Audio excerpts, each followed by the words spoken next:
I think. 8. Oh, wonderful. Yes. Very good. Wonderful. So let me just share screen. We are live.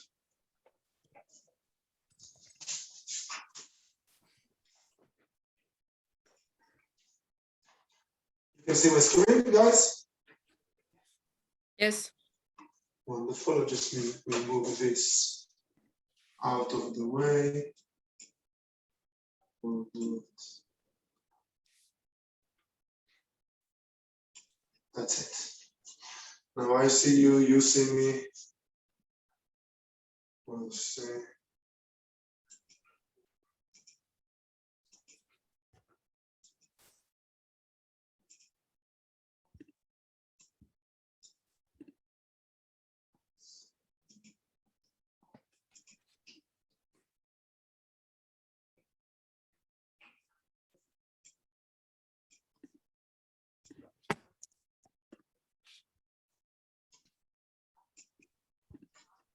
You see everything, right? You see everything clearly? Nothing is cut?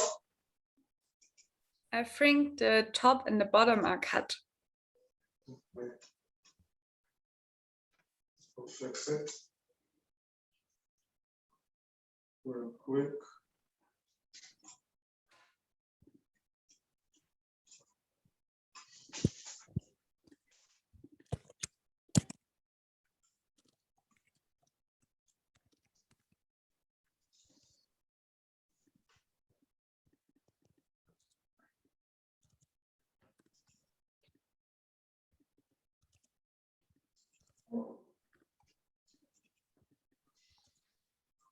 See how it looks. Yes, now we can see everything. Wonderful.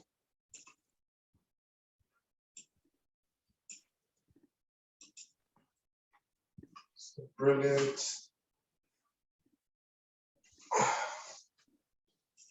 Great. So first of all, thank you for having me. It is my pleasure. I've been with Tech Hub and Meetup for the past, I think, 3 or 4 cohorts, and it's always a pleasure. Usually the topic that I'm speaking about it, growth engines and metrics. That is one of the most important topics that every business has to understand and know, because if you don't choose and employ the growth engine correctly, you have 0 success to be able to accelerate and grow.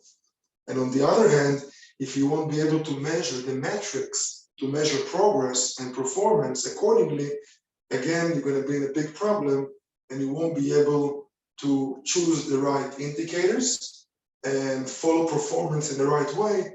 That way you don't understand if you're walking the right path, or you need to pivot, change, improve.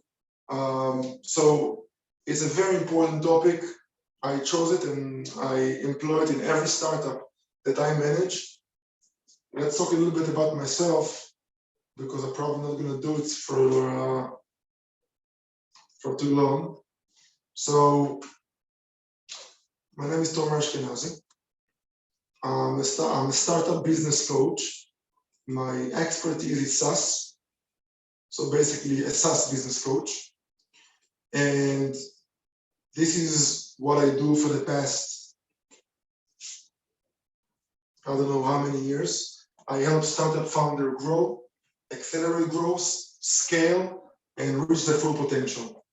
So I started when I was 21 years old, after I finished my military service as a combat paramedic.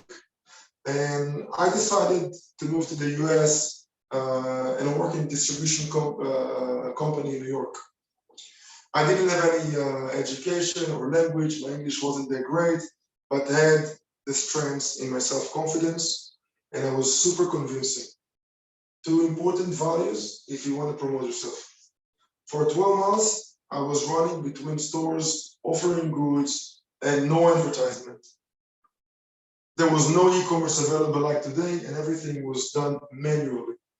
After the first year, I promoted to general manager, and from then I moved forward until I actually executed my own startup. And it wasn't easy. I can tell you that it was super, super hard to take the company from the first stage as an offline company to a startup at an e-commerce company back in 2000. It was 2006. Back then I was only 24, but a very motivated hard worker. I was working around 100 hours a week with 3 to 4 hours of sleep, and my business was growing fast. At this point, I had no one to go to for consulting or help because I didn't know anyone. We spoke about it earlier. One of the most important things is networking. Exactly what you do here and every step of the way. I had no one. The startup industry wasn't all that back in 2006. So I was alone, I was lonely, and I did every mistake in the book until I started reading the right books and interacting with the right mentors. It was, as I said, it wasn't like today. Nothing was available, no information, no mentors, no YouTube. Today, everything is served to you on a plate of gold. So it's a different ballgame. The bottom line, I was stuck in a route when I was totally stressed, working hard, no sleep, and nobody I could turn to for critical advice that every founder needs. And this is exactly what you do today. How do I identify my ideal customers? How should I be hiring the next quarter? How do I build my product sales process? How should I be leading my team? Where do I invest my money next? Is it marketing, recruiting manpower, another developer, or marketing, or sales, or product development? I'm sure each and one of you ask yourself some of the questions, but down the road, you're probably going to ask all those questions. And it's okay. It's okay not to have all the information handy. It's okay to learn. It's okay to scale slowly and accelerate on a safe way. But make sure that you don't consume the wrong information you can find anywhere in the net, because every Google search can provide you with some kind of information and you don't really know what's good and what's wrong. So wrong information is out there. Try to avoid it. And I have to admit, for several years, I was running blind, completely blind, just like you guys. But the good news is that over time, I was able to find the right mentors, the right book, the right advice to build up the knowledge that become extremely valuable to me and to others. Long story short, I decided to move back to Israel late 2011, and the age of 31st. I sold my business to one of my business partners and started my life story with the Startup Nation here in Israel. I did my first million when I was 26 years old, and my first exit when I was around 31, selling my startup. And since then, I was a partner in online gaming, a project that failed. I led several projects in the pharma industry that are not picking up. Web builder failed, NLP and voice recognition failed. So as you can see, it's not only success. If you reach your point of success, it means you fail and you fail a lot. But, and of course today, my SaaS consulting services is working well as I'll help SaaS founder accelerate growth and scale. Basically accelerate like you guys at the accelerator, and after you move from acceleration phase to growth, again, you need different tools in order to scale fast. I created my own bootcamp program called the SaaS Bootcamp Program that helps founder increase revenue from around 10 to 12K MRR, monthly recurring revenue, to 40 MRR in 3 months. I'm still on the hunt to find the most complicated problem and build a team around it. It's my passion and my love. And I learned so much from every failure. And my day job today is helping me to meet a lot of amazing people, engage with a very big variety of challenges from the product side, sales, marketing, customer success, go-to-market strategy, growth, metrics. So as an entrepreneur, I follow a few simple core values that help me navigate my way. Hustle, never stop trying, inspire and be inspired, be humble, never stop learning, honesty and transparency. I highly recommend every startup and entrepreneur to create core values, vision, and mission statement. It will help you and will be your compass and will help you navigate and to keep you in the right track. So take it under consideration, write a little note, core values, vision, and mission, it's basics. It comes before sales, before marketing, before growth, before product, before strategy, investor pitch, storytelling, or even demo. Angels and VCs will not invest in a group of entrepreneurs without a clear vision and a mission. It's like trying to navigate a ship through the ocean in the dark with no guiding star and no compass. Do you think it's possible? Most likely not. So at this point, I decided to pass on the wisdom and the insights I learned along the way. This is the reason I'm here today, to try and help you get more sense out of what you're doing. And it's my honor to help you scale your startup, guys. Now, do me a favor, participate. I mean, I'm here for you. Any question you might have, just write it, marker it. I will give time for all of you to be able to ask every question because it's super important. It will be on the same page. If not, most likely going to be in a big problem because you're not going to educate as much as you want. So do me a favor, make sure you write it down, you participate. If I ask questions, take part. I want to hear you. I'm alive, I'm here. Otherwise, you can just watch any video on YouTube. You don't need me here. So if I take 3 hours of my time to be here, providing this information and to guide you and mentor you, just please grab it in 2 hands. Secondly, I don't know if you see, I opened my schedule for one-on-one sessions. So if you did not register, make sure to do that. I'll provide you problem solving sessions that will take you 1 notch up, at least 1 notch up. All right, guys? Guys? Hello? Yes, all good. Guys, Yes. talk to me, talk to me, talk to me. You're not only Armina. I mean, I love your smile, but I want to hear everybody. Come on. So and don't worry, I'm not going to be tough. So as I said, we have our lecture, we have the one-on-one, and we're going to have a workshop.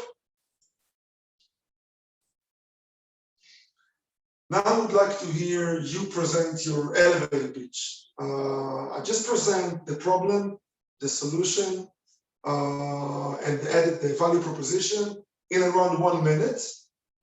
You should definitely, if it's the 8th session, you definitely should have something polished. So who want to go first? We have 25 participants, so please, who's going first? I can go first. Please. If it's okay. Okay, so. Oh, I don't see you. Lucas? Yeah, sorry. Please, I want to see you. Just give me a couple of minutes. Yeah. Take yourself. Fix your hair. I want to see you handsome. Yeah, okay. There you go.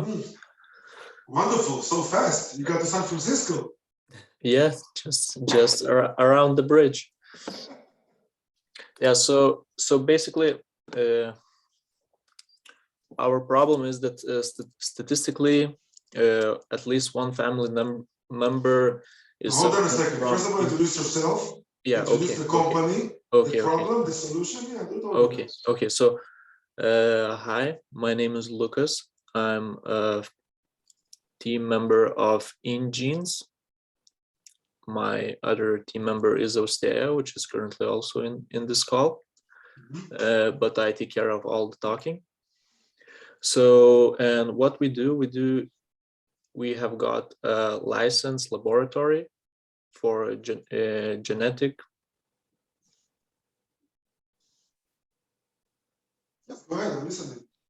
For genetic tests, which are, when you do those tests, you get a lifetime result, which is valid for lifetime. So basically, our problem, which we managed to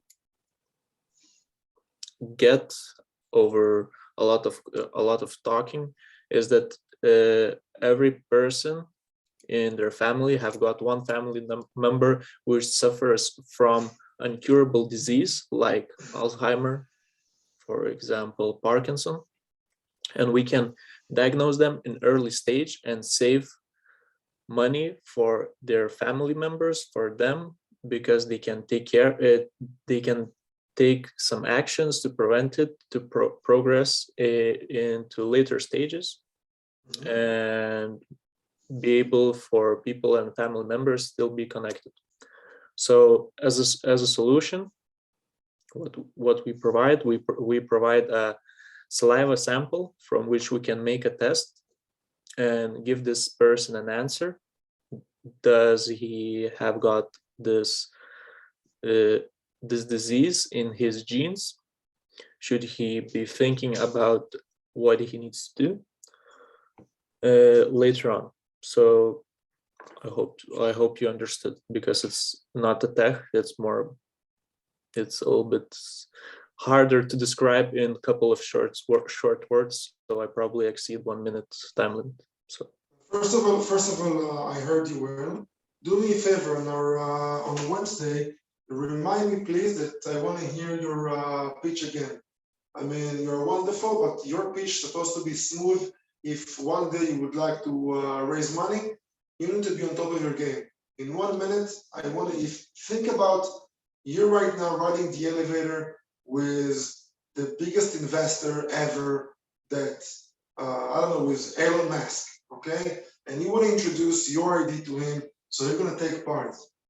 I promise you that by the time that in this scenario, by the time you're going to reach at the bottom, you won't understand what you want from him, and you probably won't be able to provide the elevator pitch that you wanted to present.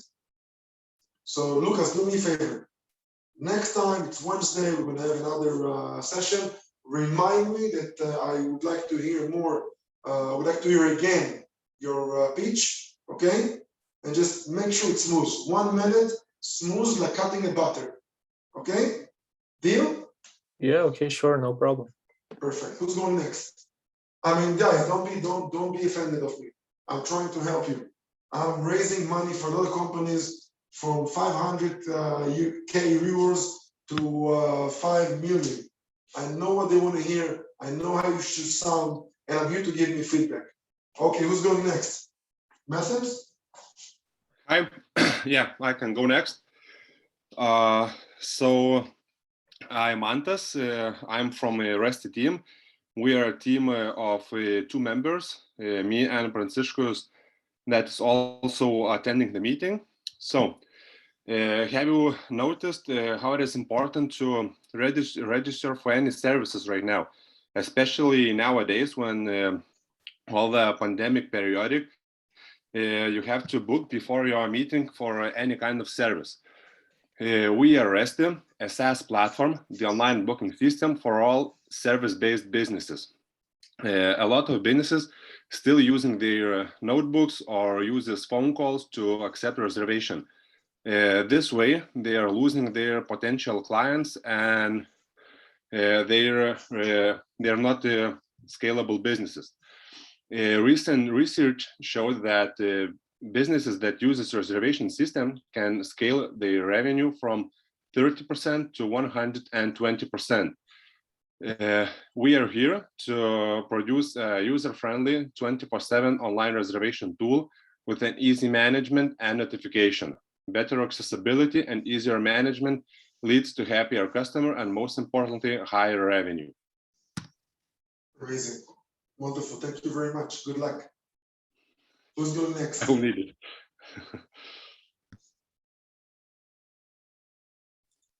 Maybe Who's I will going go. next? Yeah, go ahead. Simon, please. So my name is Simon. I represent Devux Technologies, and we are a team of 3. There's also Dominikas and Matas in the chat. And we think that regular programming languages are too difficult for people to master. And we think that Industry 4.0 will not happen until more people are able to program their gadgets and make their own algorithms. So what we do is we create a software stack where programming as writing text is replaced with programming as drag and drop visual style blocks.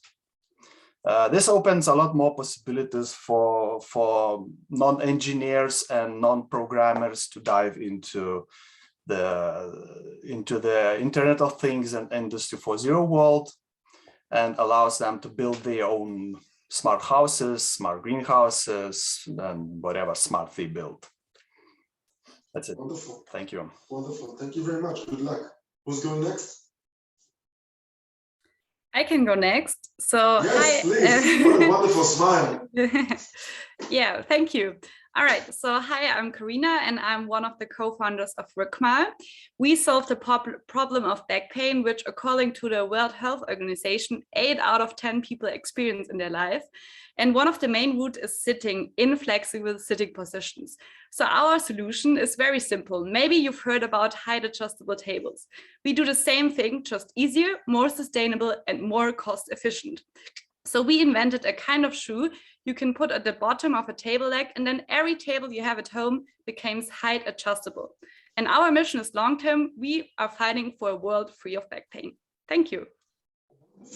Thank you very much and good luck. Thanks. Yes. Next candidate.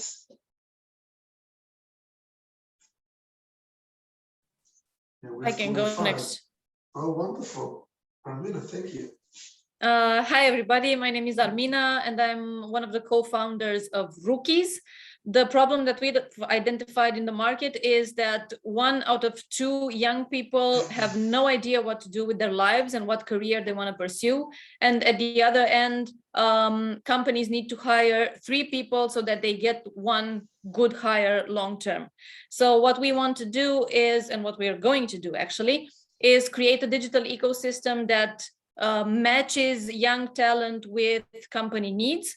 And the first step in this process is to do interviews with young people who are actually working in corporations for junior positions, explaining what their jobs are about, and also with senior people in company explaining what types of positions they're open in their teams, so that young people can get a feel of what's out there in the market and maybe plan their life a little bit and apply to jobs they actually like. Amazing. Good luck. Thank you very much. Thank you. Yes, who's going next? I can do it. Please. So I'm Augustinas. The company I'm building is called Business Process Improvement. And very shortly, our aim is to make accountants work more efficient, to automate or to semi-automate their work and to improve their capacity, basically. That's it. Amazing. Thank you. Good luck. Ignas? I can, sorry, maybe I can take the turn. Aglia, you first. My name is Agla, and I'm a founder of Letry. I'm a solo founder.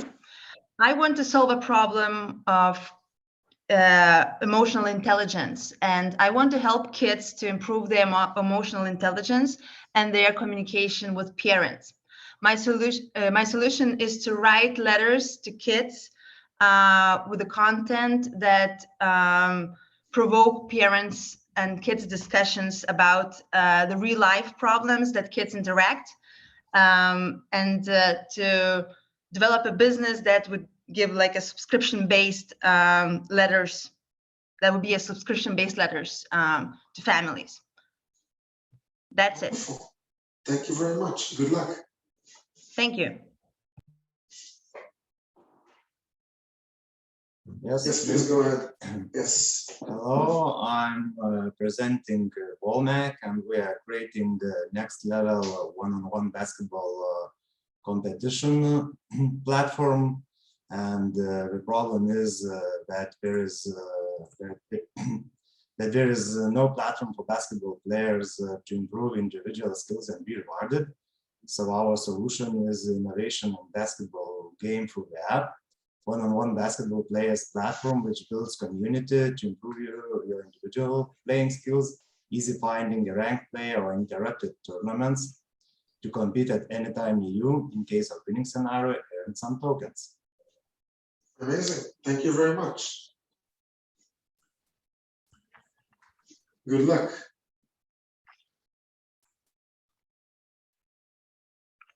Yes. Darius, you want to go?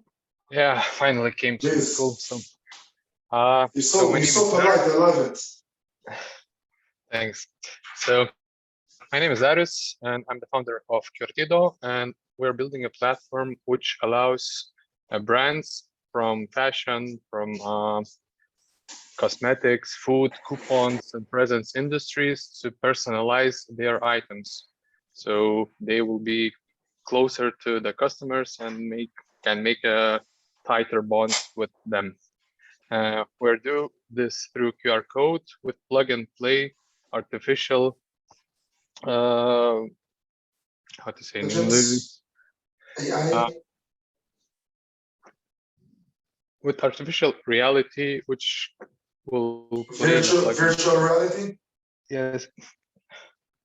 You're talking about virtual reality? I think it's augmented reality. Am I being Can you You're breaking up, Darius. You're on mute. We cannot hear you. Try and go again. Yeah, so technology is based through augmented reality. When you're scanning QR code, you're adding your media, and after saving it, that QR code will open the media you already put into it. It's a bit technologically complex thing, but for the users, it will be plug and play. So we already have a prototype, and we need 2 more months to build it to the final product. Wonderful. Good luck. Thank you very much. Thanks. Rasa? Rasa, you'd like to go next? Yes. Hello, I am Rasa. I am from Friend. In the team, we are 2 with my friend Yeva. She is the main strategic and idea generation, but she's not in the meeting today. We both like very much to spend time on seaside, and we care about land pollution. So we created the sustainable multifunctional items from the recycled marine plastic, and would like to offer them for the market. So the main idea is. Amazing. Thank you very much. Good luck. Thank you. Thank you. Yes, hi everyone. So my name is Tadas. I'm a CEO and a co-founder of Corepetitus, and it's a trained young tutors marketplace. The problem we are solving is that educational institutions are not able to provide high quality teaching. Why is that? Because there is just a lack of individual attention in school. And basically, kids get poor grades, their motivation reduces, as well as self-confidence. Another problem we face and are solving with our solution is first, second, and third year students' work. We think that they can do more than bartending or being waitresses. Our solution is a two-sided marketplace where everyone will find a tutor for online lessons in accordance with their needs. And how we are different is that we have only young tutors, meaning they easily can find a connection with school-age kids. And we also create a community for tutors. So they are not just one-by-one workers. We have meetings online and live, so we can have fun and enjoy each other's time. And we also have attraction. In the first year, we have served more than 1,000 kids. Amazing, amazing. Thank you very much and best of luck. Thanks. Who's going next? Any hands? There's supposed to be at least 10 more startups presenting their solution. Yes, please go. Hello, my name is Ignas, and I'm with my colleague Jonas, who's also in here. So we are creating prophylaxis, creating device. So basically, prophylaxis is easiest way to avoid many diseases and maintain good health. However, disease statistics show that this is not always the case, and it's because expensive medical tests and equipment, limited medical technologies, time-consuming and resource-intensive research methodology. So WaveH is a device that is able to hear infrasound, audible frequency, and ultrasounds produced by human body, and it's using an artificial intelligence sound recognition system, analyze the sounds and identify the signs of various disease symptoms. This device creates a new innovative tool for preventive health care and significantly contributes to the health sector as a means of automating auscultation, which reduces the risk of human error and saves medical resources. Wonderful. Thank you very much and best of luck. Thank you. All right, who's next? I think this is one of the most important stages at the startup, is to be able to pitch smoothly and provide all the information in under 1 minute. So not only for the investors, mostly for you guys. When you are being able to get to a 1 minute pitch, it means that you know your product inside out.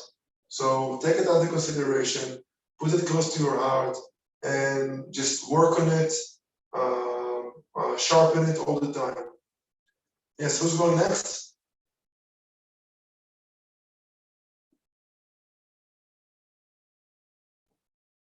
Guys, someone? If you don't have anyone going next, we'll continue with the slides.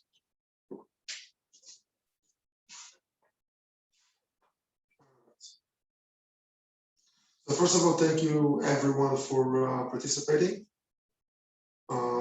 It's always fun to get to know you because we're doing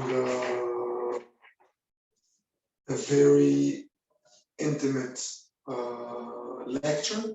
So to get to know you is going to be easier for me to even provide you with live examples. And we'll get to that a little bit later. So let's talk about measuring what matters. It's not true that more metrics you track, the better it is. You need to focus your attention on what really matters. Too many startup founders focus on irrelevant metrics. These numbers look good, but they don't really tell anything important about your progress. Irrelevant metrics, vanity metrics as we call it, like web pages views, tweets, registered users, or even downloads, can be easily manipulated and don't always line with the numbers that really show progress. You should avoid vanity metrics and focus on measuring what really matters. Each metric should be accessible, auditable, and actionable. Instead of aiming for many goals, try to define and aim for a single traction metrics. Traction is the rate at which your business model capture value by serving customers.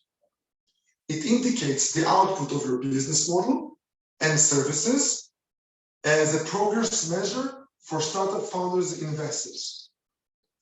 Each metrics you should choose to track should meet the 3A criteria. Actionable, each metric should help you make a decision. Don't waste your time tracking such a data that doesn't help you make actionable decisions. Accessible, you must have access to the data at all time that calculate the metrics. Auditable, you must be able to validate the data. If you don't have access to check it, the reliability of the metrics is very questionable. You will not be able to approach investors if your metrics can't be checked. Let's talk about AA, AAA metrics. Many startups are using AA, AAA metrics. Acquisition, activation, retention, revenue, referral. Acquisition. Users come to the website or a physical store from various channels. Activation. Users have a great experience during the first visit. Retention. Users come back to the website or the physical stores. Revenue. User conduct some monetization behavior, usually buy or click or download. Referral. Users not just enjoy the product, they love it, so they refer it to others. And that's how it looks like. On the left-hand side, you'll be able to see the different channels. We have references, we have social media, earned media, owned media, paid media, and on top, you'll be able to see the activation, retention, and referral. If we're talking about acquisition, guys, can someone tell me what references means? Someone? If you see on the left-hand side, you see references on top. Can someone explain what it is? Someone recommends the business or the website or the store to you. Exactly, exactly. Someone that is happy and refers other people. And what is social media? Like the Facebook or Instagram or LinkedIn account of the company.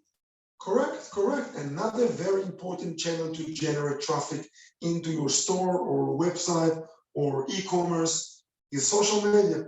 If it's LinkedIn, if it's Instagram, if it's TikTok, if it's Facebook. Who can explain me and tell me what is earned media?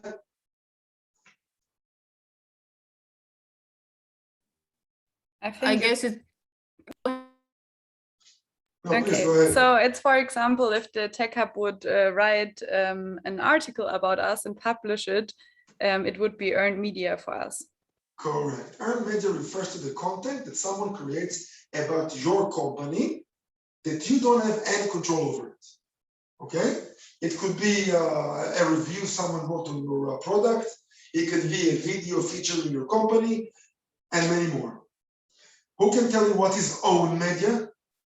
Or personal blogs, and some kind of other things Correct. which you can Correct. control. Correct. 100%, Darius. Refers to content that you create and you own, like blogs, like websites, or through a third-party platform, like Facebook, Instagram, LinkedIn channels, or videos. What is paid media? It's paid articles or reviews or something like that, which you are paying and you're controlling the information, so, which is not your channel. True. It refers to content that you pay for. Most common paid media channels include SEM, okay, affiliate marketing programs, sponsored content. Any questions so far?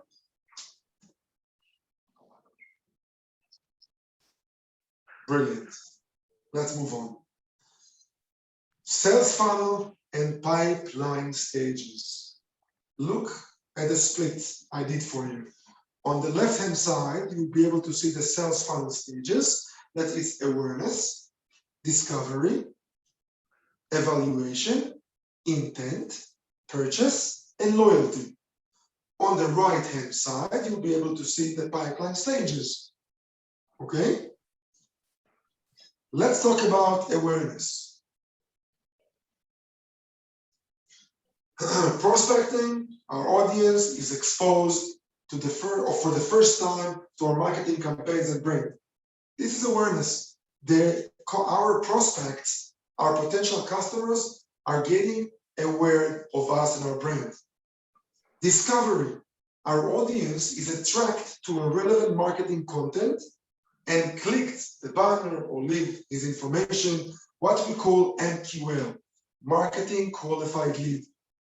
Evaluation, at this stage, our lead or prospect is about to make a decision regarding a product or services, to check pricing, for example. This is what we call an SQL, a Sales Qualified Lead. Intent, our prospect is super relevant, and if we play our cards right, we will be able to convert them to a paying customer. Purchase, the prospect becomes a paying customer, the holy grail. And of course, last but not least, loyalty. At this stage, our customer is happy and willing to recommend us to friends, colleagues, and even renew. Okay? When loyalty stage is what we call expansion.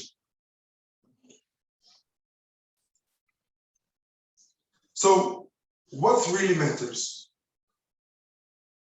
What we call the essential metrics. You must decide what metrics fits your product and strategy. The 3 matrices can be a good start.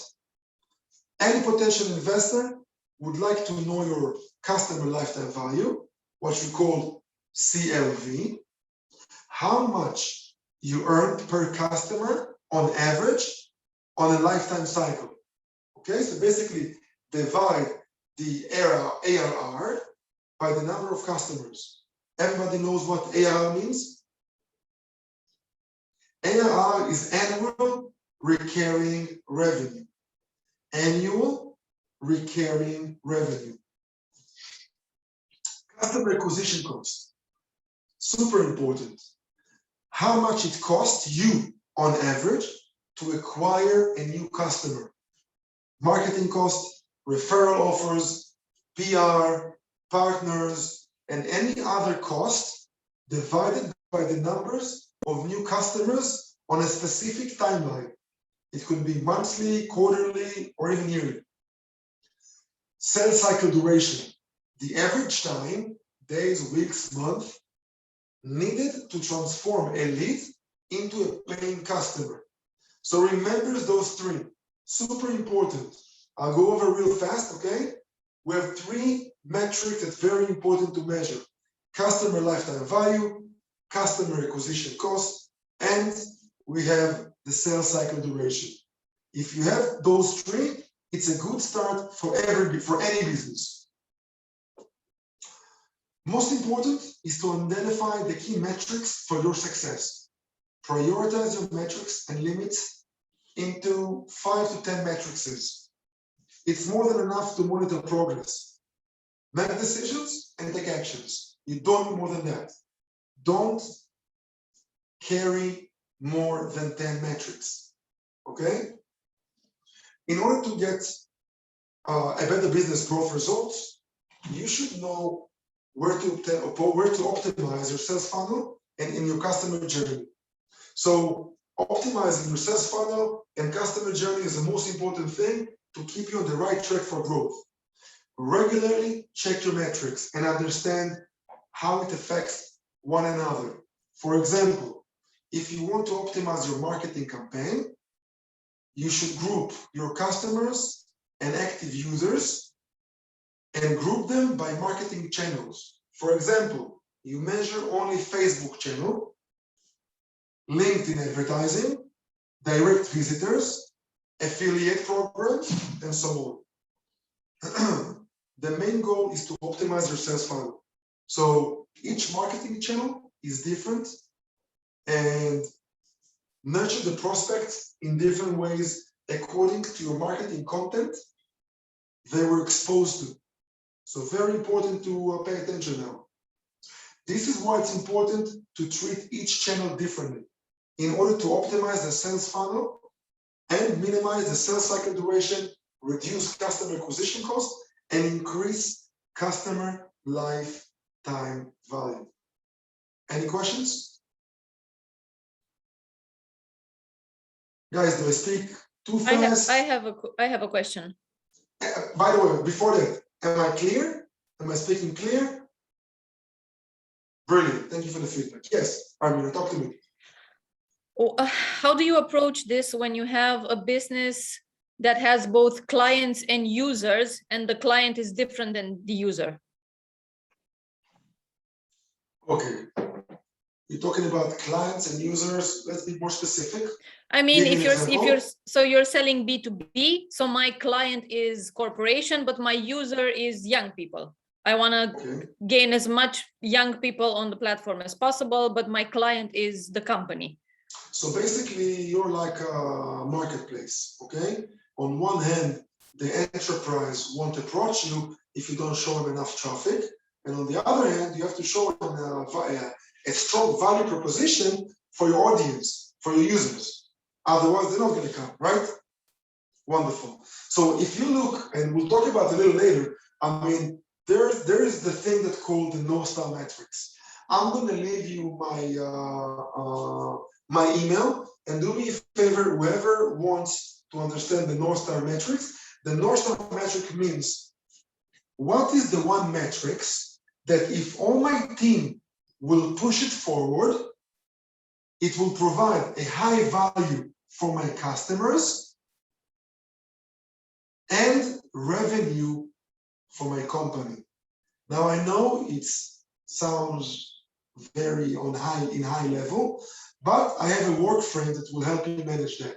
So I will remind me just to leave you my on the chat to leave you my email, and I'm going to leave you a link to my LinkedIn as well. You can find tons of information over there. It's super active and relevant for you guys at your stage. But I'm going to send you the framework for the North Star metrics, and it will give you the strongest metrics for traction. Okay? So remind me. Any other questions, guys? But if we put it simple, Armina, it's very important to provide value for the customers and for the users. Okay? But because this is the game, it's very hard. Like, give you an example. For example, we have Facebook, right? Facebook business model is basically B2B, right? The business is paid to them. But if Facebook don't have any traffic, no one will pay Facebook. It's the same scenario. So the Facebook North Star metrics is how many unique logins they have in the system. So basically, how many times Armina, Tomer, or any other Facebook user is basically get onto the platform. Is it daily? Is it hourly? Is it weekly? Is it monthly? And they're chasing that. If they see that Armina in 1 month being twice a day on the platform, and the next month she's spending only once a week, they're going to break their head how to bring Armina back to twice a day. Make sense? Just a breaking point. All right. Let's proceed. Any other questions, guys? Yes, speaking about customer lifetime value, what happens if you have a product you can just sell once? So it's not like a repeating product like your groceries. Yeah, what do you do there? Wonderful. So if you have, let's take an example, electrical cars, right? How many electrical cars can you buy? You're probably going to buy one. And after 5 years, if you're happy from it, you're going to buy the second one, right? You're not going to buy like one car and say, well, I'm happy from the car. I want to buy right now electrical cars for the whole family. Well, mostly won't happen unless you're super rich. maybe in the future after your exit. But in the present times, you should rely on providing the best product so it goes viral. So each customer that buy your products will tell about your products to 10 other different people, and we'll discuss it a little bit later. And they will have to tell 10 other colleagues, friends, family that your product is awesome. And you should basically bring from each customer that buy your product another customer. That way you'll be able to grow. It's called a viral growth engine. We'll speak about it a little later, but this is exactly what we're talking about. Any other questions?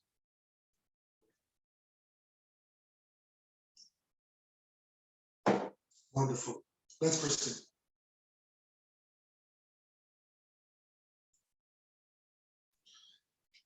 Startup metrics for smarter and faster business growth. So what really matters? Usually the optimization is focused on increasing conversion in different stages of the sales funnel and customer lifetime. Let's talk about strategic optimization. It focuses on the aspect that will have a major and long-term effect, like how to create a network effect, customer referral program to create a network. We just spoke about it, Karina. How to create a constant revenue stream that keep low customer churn rate. How to increase profit margins per average order or per customer. Which additional product and services could you offer to existing customers to increase cross-selling revenue and profit margins? So this is exactly what we talked about earlier. I mean, we're talking about cross-selling. So cross-selling for growth is very important. If you have a happy customer and he's happy about the product and the service, he would like to buy more from you. So you will down the road have to think about what are you going to offer him. Otherwise, you're going to be in a problem. You're going to have I don't know, 2,000, 3,000 happy customers that are interested to invest in you, but you have nothing to offer. So how you improve your customer experience? What else can you offer your happy customers? How will you do it? This is a very important point to think about if you want to scale. Velocity optimization focuses on how quickly your sales funnel transform leads into paying customers. You might take under consideration different aspects like how many times a potential customer visits your website or store before making a purchase or any other conversion throughout your sales funnel. What can you do to shorten this cycle?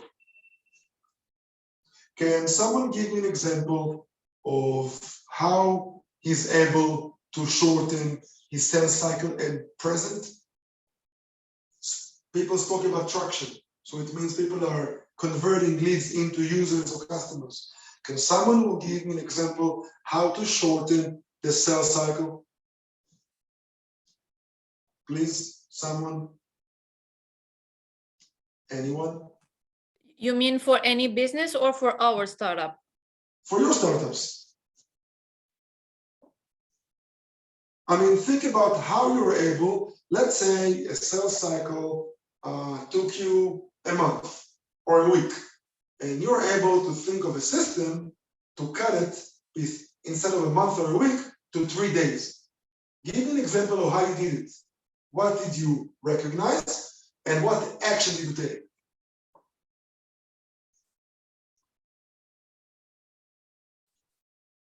I think we can answer this question Hey, go after ahead. a while. Please. I think that most of us are just not in that stage yet, like to have even sales cycles, let alone shorten the sales cycle. All right. I agree. Would you like to give us an example how to shorten any business sales cycle, just to have a live example? For us personally, we started selling to companies, and we have now 8 companies who are joining the cause, so to speak. And the way we shortened it by going to companies that we knew personally, that already trusted us as individuals, and who were able to say yes to our project, even though we have no metrics to show or no results to show yet. But Okay. that's what we did it so far. Are they paying anything? Yeah, they are small amounts, but they are paying. Wonderful. So basically approach customers. By the way, it's a good example. Let's say if you're going to approach customers, they don't know you. Probably the sales cycle will take months, but you choose to approach, first of all, personal relationship, network. And then instead of taking months, it takes you, what, days, weeks? How long it takes you, Armina? For us, to be honest, it took us like 15 minutes. for what I would expect to be weeks, it only took 15 minutes because of the buy-in that we had, because of the relationship. Amazing, amazing example. Anyone else has an example? Oh, guys, I hope everybody's here. Are you asleep? I don't know. Yes, Armina told me we're not. I'm just kidding. I'm just kidding. I don't know what you want to stand up and jump. I don't know what you want to do. You want to eat chocolate? I want you a little bit more alive. Participate, please. I'm a live person over here. I'm not a puppet. Yeah, I'm doing actually sales right now, and my cycle is really long. Like, for example, I'm sending email, then after like few days or something, I'm calling, and then like waiting for an answer to make a demo and so on. And before that, I must find the contacts, find maybe decision maker contacts, and that's takes really a long time. For example, 1 or 2 weeks. And how do you shorten it? Sorry? Are you able to shorten? Are you able to short the sales cycle? Do you have any system that you say, listen, today it takes me months, I did this, and it takes me days. Do you have any system, something, or you stuck? Well, I have system, but it takes really long time to make this cycle. How to shorten it? I don't know, maybe like collect faster emails, contacts, and so on, or skip one of the steps. No. So first of all, if you don't have any system, write me an email. I will send you a work frame to shorten your sales cycle. Okay. Okay. So I'm gonna send my email later on. Write it, on a bullet on a side.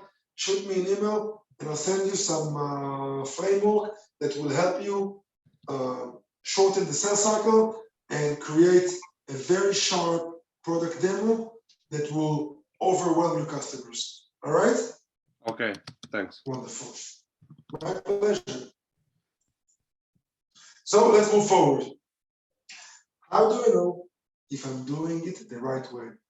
Just remember the 4 hows. How many, how fast, how much, how good. If you're talking about the AA triple metrics, we should focus on how effectively you generate leads and convert them into paying customers. The most common metrics for startups are how many leads do I acquire and from what channels, how many of them become paying customers, how many of these leads and customers are lost and why. The why is very important, not just how many are lost, you should know why they're lost. How fast do you generate new leads? How fast these leads travel through your funnel and become paying customers? How fast is your viral message spread? We spoke about it earlier. Viral message, super important. How much is your conversion cost? How good are leads that you acquire? And don't forget to group them by source: LinkedIn, Facebook, direct, affiliates. How good are your customers in terms of their average order size, repeat purchase, and references. Guys, remember that. You want your customers to have a high average order size. You want them to repeat and buy more and buy again. And you want them to be so happy, so they're going to refer to friends, family, and colleagues. Any questions?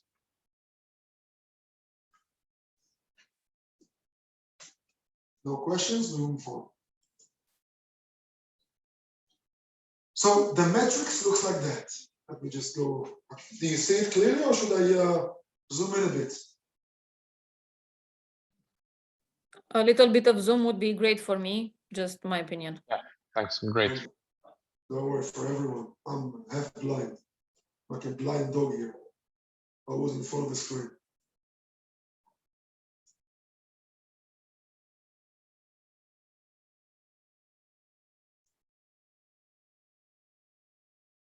All right, so let's do it even a little bit bigger. But you can see here the metrics. Go over it with your eyes real quick. Try to read and understand what you see in front of your eyes.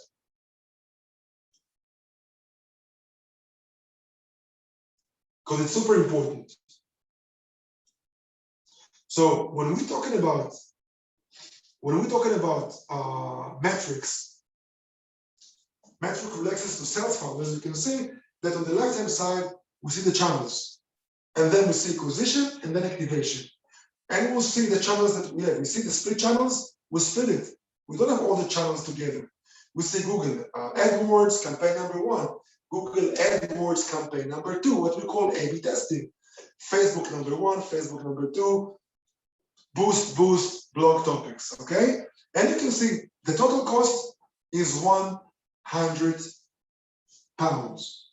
The exposure we have is 2,560 were exposed to my Google AdWords campaign. From those, I had direct visitors, only 98. That my CTR, the click-through rate between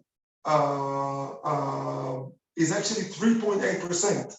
And the CPC, okay, the cost per customer is actually, cost per click is 1.02 pound. From that, I got 23 leads. The conversion were 23.5%. And the CPL, the cost per lead, is 4.35 pounds. Any questions? So what we need to look at is right now is what's the total cost? How many visitors we had? From those 98 visitors, we only had 23 leads. So the conversion rate from visitor to lead is 23.5%. And the cost of each one of the 23 leads is 4.35 pounds. And you should always aim for the lowest CPL, the lowest cost per lead. Any questions?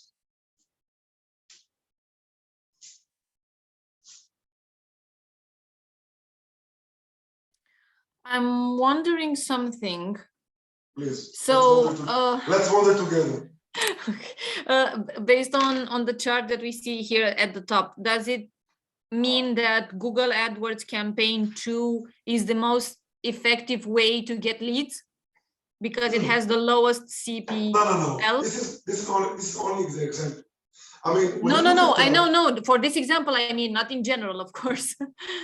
But like for this particular example, the decision that the marketing manager would make would be to invest more money in Google Ads campaign 2. Correct. Yes. Okay. Correct. Of course, this is only one parameter. They want to see what is the engagement. I mean, if it's converted, let's say Facebook provided an average deal size that is higher than Google. So even if we got only, let's say, Facebook boost number 1 cost us, what is it, 6.75? It's the highest. but we get the best customers that each customer spend above $3,000. Okay, but Google AdWords number 2 got us the lowest CPL, but each customer spend only $200. So we're still going to choose to keep Facebook boost number 1 because it got us very high value. Okay, so this is a part of the criteria that me as an entrepreneur, as a founder, as a marketing manager will look at in order to make a decision. All right, clear? Perfect. Let's move on.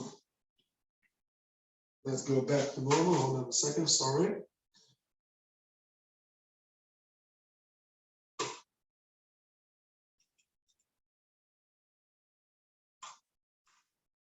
So you can see actually different tools that will help you with the analytics. And why I'm showing you that, because analytics is very important. And I don't always trust Google. So if you can provide or use some other analytics tools that are free, I say just go ahead. So I gave you a little bit. You have Adobe Analytics. You have actually ChartMogul that has a free plan. Google Analytics is always having in the background. It's good. We have basically you have a Profitwell, another free analytic tool. So have several tools just to have a benchmark to make sure Google is not messing with you. Okay.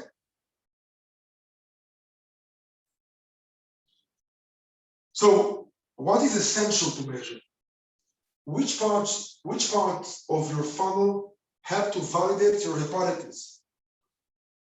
What metrics would you allow you to validate or reject your hypothesis? So in this point, we'd like to know which of the metrics that we choose allow us to validate or reject our business idea, our startup, our hypothesis, okay? Any questions so far, guys? If not, we're gonna go on the 15 minutes break. Okay, right now is 5:15. At 5:30, go do your thing, come back and we'll continue. Okay, Armina, I see only you over there. Thanks. Wonderful. Thanks. Thank you. See you soon.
Hello.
All right, guys, we're back. We have one more minute and we have Tal with us.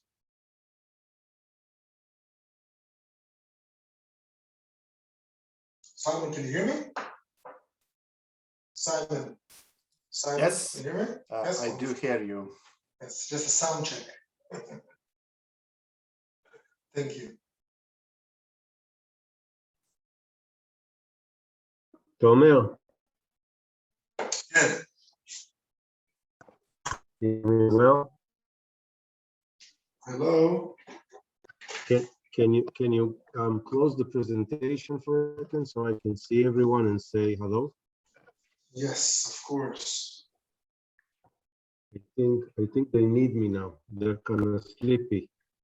It's Lithuania, probably kind of grayish and raining and cold. And no, I'll be honest, they're okay. They're okay. They're okay today. Yeah, I've been hearing them during the entire session so far, but I think we need to give them some Israeli warmth. At least we have it today. I don't know. Tomorrow they say it's going to be rainy. Yes. Today is a very warm welcoming. It's almost the last day of the warm weather. So can you close the break so I can see them all on the screen? Yes, of course. 1 second. Everybody's here. I'm stopping the sharing right now. Yes, everybody's here.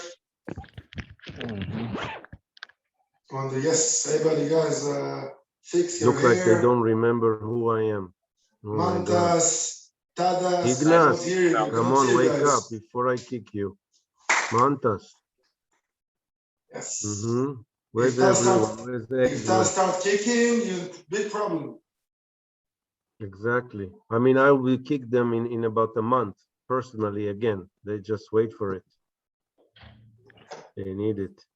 Who else is here? Open your cameras. Hey, Karina. Hey. Open your cameras because we want to have a nice souvenir here to make a nice photo with Tomel so he can make you all famous. Yes, of course. And share it on social. Duamna, Armina, what was the must? I'm sorry. I'm in the subway. You're gonna rob someone from something? Oh my God. It's okay, it's okay. Diversity in the pictures. Hagla, what about the book? I'm waiting to get the book. You start writing it. Me? Do we have the content? Me, no, me. I'm writing a book. No? Yes, you. We'll talk to you later about that. Okay, so still I'm waiting. Jonas. Elana. I don't know. This is how we check if there is someone there or they just put a sign coming soon. Seems so. Okay, we're almost done. Tomel, I will take the photo for you, but I need you closer to the camera because you're kind of too far. So I can you zoom or something with the camera? This is the closest. It's on a big screen. That's the closest I can get. Closer. Okay, so I will do just 3, 2, 1. Guys, there will be two photos that we will share. One with your face. Second photo you will improve. Then the third one you will do this, and this is the one we're gonna put. So 3, 2, 1. First photo. Now with the smile, Armina, I see you're smiling. And now you all do this for Tomer. Tomer, you as well. Yes, of course, guys. Please. Of course. Play with us. Come along. Be nice. Okay, 3, 2, 1. Shoot. Perfect. Thank you so much. I hope you're enjoying your time with Tomer. Let me just tell you that whatever you can take from him, take. And you will also have mentorship. Some of it will be with Tomer, some of it will be with me. So the unlucky ones that will be with me, I'm sad for you, but this is how it is. The rest of you lucky ones that will get more of Tomer's time, it will be great. Just a word of advice, come ready with your questions. It's very important, questions and topic. I can tell you, no one is recording me, right? That you don't need just to ask the subject that Tomer is talking about right now. Tomer has huge experience and knowledge about other topics, so kind of leave yourself enough room to speak about things that you want to hear from him. The pride and joy of the Israeli startup ecosystem. So you have Tomer, and we will take care of the rest. So good luck for you. I'm not taking any more time. I'm here in the background listening to you with one of my other accelerators, which is running at the same time with you. So enjoy your time, Tomer. Wonderful, thank you. Thank you. Thank you very much. And we'll speak after. Yes. Bye, everyone. Cheers. All right, guys. So let's share the screen again. Wonderful.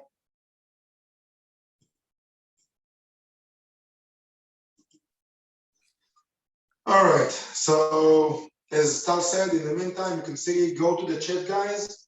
I tried to post, I posted earlier today, a post on LinkedIn, and your company names and your company's profile, I put in the comments, so you can find it. You can find me on LinkedIn. As Tal told you, this is what I do for a living. So I have a lot to offer, and that's why I'm here for. When I'm asking you if you have any questions, any help, I most likely have frameworks for everything you need, because otherwise I wouldn't be standing here.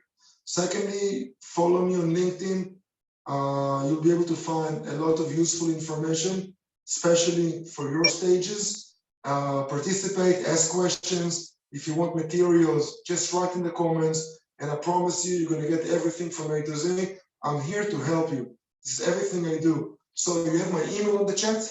If you cannot find me on LinkedIn, please shoot me a message, shoot me an email. I'll send you direct link, and I'll leave a link in the chat before we before we finish, and you'll be able to, again, ask me any questions, anything you need, even after this session. So let's continue. Let's talk about growth engines. Accelerate your startup by making the right choice. Everyone is hoping for a viral growth, but it rarely happens. Before you spending all your marketing budgets on promotions, it would be wise to choose one of the 3 main growth engines and tie it to matrices. This is the only way to measure your startup growth and how to accelerate this growth. Stop hoping, start planning. Sure, it sounds familiar. So if we're talking about growth engines, we'll have the paid growth engines, viral growth engines, and the sticky growth engine. Let's talk about paid growth engine. The paid growth engine is the most common engine. It literally means you pay to get new customers. You buy advertising, you pay commission to affiliates, you hire PR agencies, you're investing in public relations, you're employing a sales team. There are 2 main aspects to keep in mind. Your customer acquisition cost always should be lower than your customer lifetime value. Again, your customer acquisition cost, the amount that cost you to acquire, to buy a new customer, should be lower than your customer lifetime value. Lower than all the money that your customers spend in your store or your website or your e-commerce in a whole life cycle until he leaves you and charm. Okay? Because instead of earning, you'll be losing money. So there is no growth. As long as you're making a profit on each customer, you can reinvest your profit into more advertising and accelerate growth. You typically start advertising on the most cost-effective channels, but when you want to grow, you have no choice but to buy more expensive advertising. Most important thing to remember when using a paid engine is to always track the cost of acquiring new customers. And what is your marginal revenue? Most startup runs into problems when they don't control their advertising costs. Make sure you have a system to track the advertising effectiveness and conversion rates in the different stages of your sales funnel. Sticky growth engine. A sticky growth engine means that you have the opportunity to keep growing while focusing on making on marketing on a long-term customers. It works well for products that need to be purchased repeatedly. For example, access to a CRM, an ATS, an ERP, and I give you the example for the sticky. Sticky means you have to use the product constantly all the time.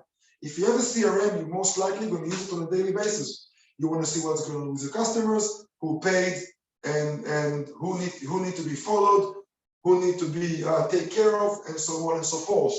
WhatsApp is sticky because you're always there. Facebook is sticky because you always have to be there. Okay? In most cases, sticky growth engines use loyalty programs or subscription models and has a low churn rate. Churn rate, you familiar with churn rate? Churn rate or churn in general is when your customer abandons you. You want to keep it very low if you have a sticky product. In this case, you will need to acquire a small number of new customers to keep growing. Not every business can use a sticky growth engine, or at least it's not so easy, especially in an early stage startup. If you choose this growth engine, you need to do everything to keep your customers coming back. Make sure your promise is kept and you deliver above and beyond in order to provide a unique customer experience. Otherwise, they're not going to come back. It's not easy to surprise your customers every time, but you must try and go the extra mile for them. Collect quantitative and qualitative data is not enough to know how many customers you lost over time. You have to figure out why are you losing them? Why are customers trying you? Why they are leaving you? What is the real reasons? Prepare a short transcript, basically include 5 questions, and actually call each customer and get them answers. Get their answers on those questions. The voice of the customer is the most important support your growth, okay? Most important support for your growth. You have to understand why a customer leaves you and really talk to him. Get all the information you need in order to prevent it in the future and maybe to save this charming customer. Keep building new value and run experiments. There is no added value to loyal customers. Churn rates tend to increase. Regularly ask yourself, how can you improve the solution for your customers' problems? Could I give them an extra benefit, for example? Okay. Let's talk about viral growth engine. If a major part of the new customers are coming through references, you have successfully employed a viral engine. It may happen in different ways. Customer will share a link to your product, tell their friends, or simply use your product around other people. One important aspect to consider is how many new customers should your customers refer to keep your business growing? I'll say it again. How many new customers should your customers refer to you to keep your business growing? If you have a sticky product and a low churn rate, even just a few references might keep you growing. But what if not? If your customers buy your product and don't need another one, we spoke about earlier, for a long time, as we said, cell phone or electrical cars, the most critical element here is to make sure that every customer brings more than one friend or colleague to your business. If you sold your first product to 10 customers and you put all your bets on a viral engine, these customers should refer a minimum of 10 new customers.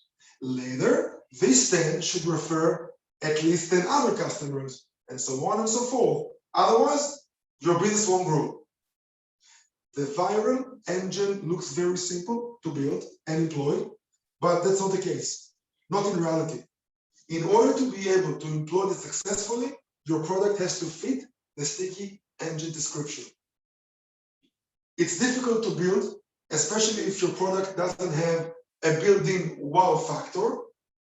People don't advertise brand and don't promote product unless they are incredibly happy about them. Think about yourself. When was the last time you recommended a product that you said, it's a blow mining? Okay? How to employ the growth engine? The first step is to assess everything you do to accelerate your growth. Is your main marketing goal related to the growth and tied to at least one key metrics? Is there a possible network of customers who can invite their friend to join? How do you encourage your happy customer to spread the word of their positive experience? And what is the most effective way to do that?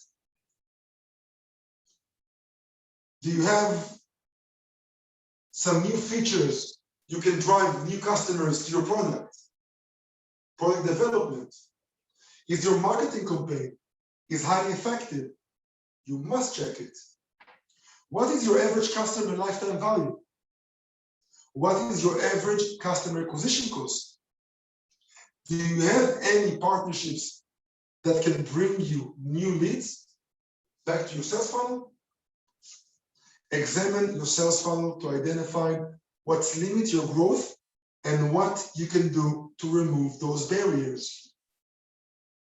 If you have conversion-related problems within your sales funnel, you have to solve them first, and only then to try and employ the growth engine. Otherwise, you're just wasting resource, and you will lose mostly the majority of your potential customers somewhere along the way. If you're planning to use more than one engine, let's say you're developing a sticky product, and you're also working to initiate a viral campaign by giving a bonus to your customer referrals, and you start a paid campaign on LinkedIn or on Facebook. Combining different growth engines usually used by large companies with developed products and enough resource to support multi-channel growth. But keep in mind, the more engines you try to combine, the harder it will be to employ. If you're a large company and have the resource to coordinate and implement few engines, that's great. But most early stage startups have very limited resources and no time to employ multiple growth engines. Therefore, small companies should first focus on one engine. And when it's employed properly, you can proceed to another engine with no problem. Whichever engine you choose, review your marketing plan and update it accordingly. Any questions so far?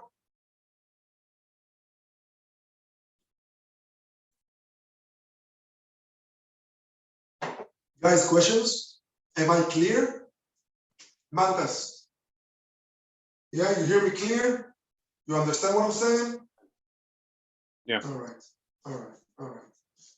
If we have no questions, we move on. So this is a little example of how a charm customer email looks like. Take me a couple of minutes to go over it.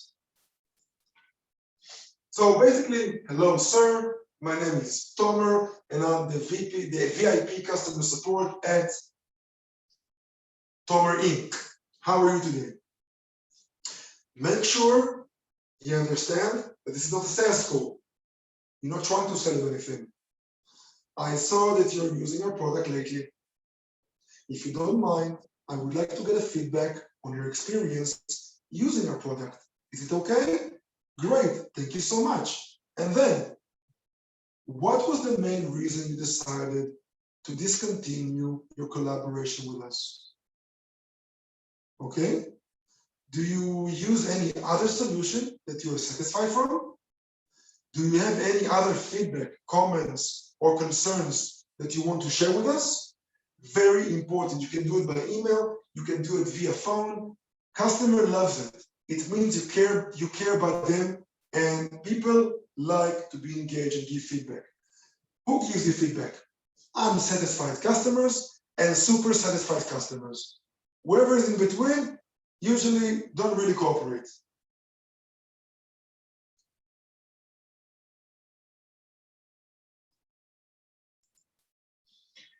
NSP. NSP means Net Promoting Score. Basically used in customer success and customer support. This is the questions that you should use.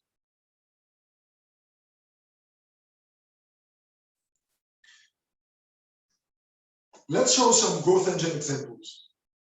So Dropbox, you all know Dropbox, right? A small company. I'm just kidding. Dropbox tested search engine marketing and found out that the cost of acquisition was $230 per customer. Okay, customer acquisition cost, when their product cost is only $99. So SEM, search engine marketing, wasn't a good choice.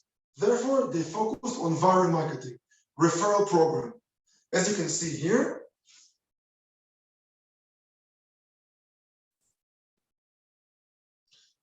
get up to 16 free gigabytes by inviting your friends to Dropbox. So free user can go up to 16 gigabytes only by inviting friends, colleagues, family, and every friend you invite and install Dropbox, you both get 500 megabytes free space. So not only you, because you referred, and not only the person you referred, you both get the bonus. It's an amazing opportunity to push your customers to refer your product. Provide both the user and his referee a bonus. That way they're both going to be happy, both spread the words, and you got a satisfied customer and a customer for life. A little bit statistics. Dropbox has 500 million users, 11 million business customers, paying users, 1.1 billion in revenue in 2017. Dropbox went for 100,000 users to 4 million users in only 15 months using this strategy.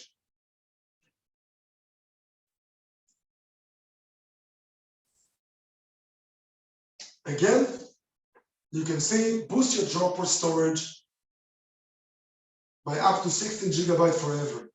Basically, giving you and handing you free gifts.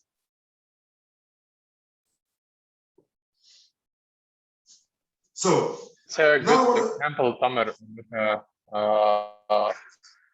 Probably you have seen NordVPN when they're promoting their services through any kind of influencers and video bloggers. So they're giving almost free services with special codes, and you're getting VPN, one of the best VPNs.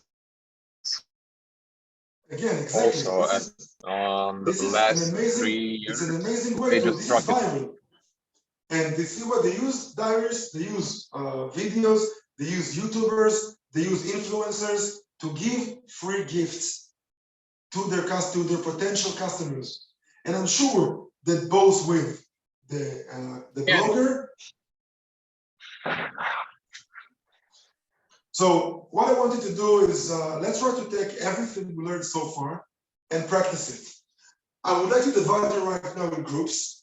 By the way, dividing in groups assignment is something I employed on the first cohort of Mita. I'm sure probably today is mandatory. Everybody does it. And it worked wonderfully because most of you guys are not seeing each other. I want you to interact a little bit more, understand each other, work together, and I would like you to choose one startup in each room within the group that will define a growth engine and 5 key metrics. Okay, guys? So by the end of the task, I would like you to present it, to choose the CEO, to present the growth engine and metrics, and explain how choosing this engine and metrics will help his startup accelerate and grow. Please explain it no longer than 3 minutes. All right? So I'm dividing you into rooms, choose one startup, one founder, choose one growth engine, and up to 5 metrics to measure performance. And then I would like to hear the CEO or the founder speaks and present the engine, the metrics, and explain how it will help his startup grow. So I'm dividing you into rooms. For this, you're going to have 20 minutes, no more than this. Give me a second.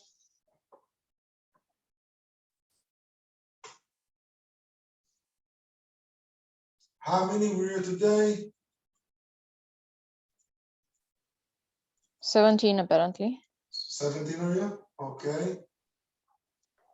Including you and Tal, so I don't know. Yes. So we're going to be out. I'm dividing it right now. You can up. Excuse me? Summer, you can opt me out. My other studies are starting in a few minutes, so I will watch the recording after in today in the evening. So no problem. No problem. I will not be in the groups. All right. Good luck.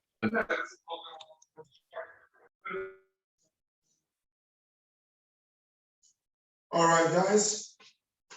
I'm creating right now. The classrooms are in here.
Klausykit, čia mus tuoj padalins, ar jau, ar kaip?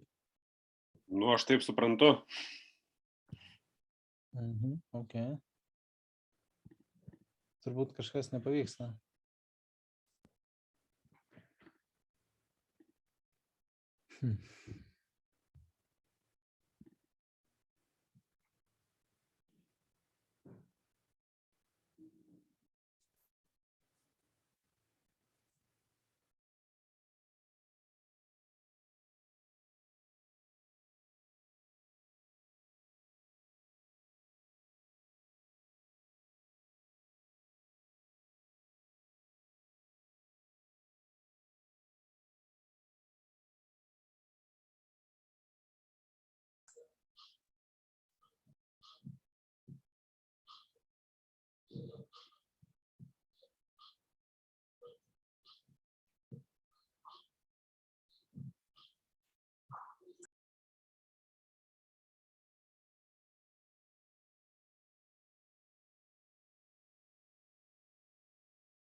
So key metrics is about acquisition, activation, retention, revenue, and referral. And we have to define one of them.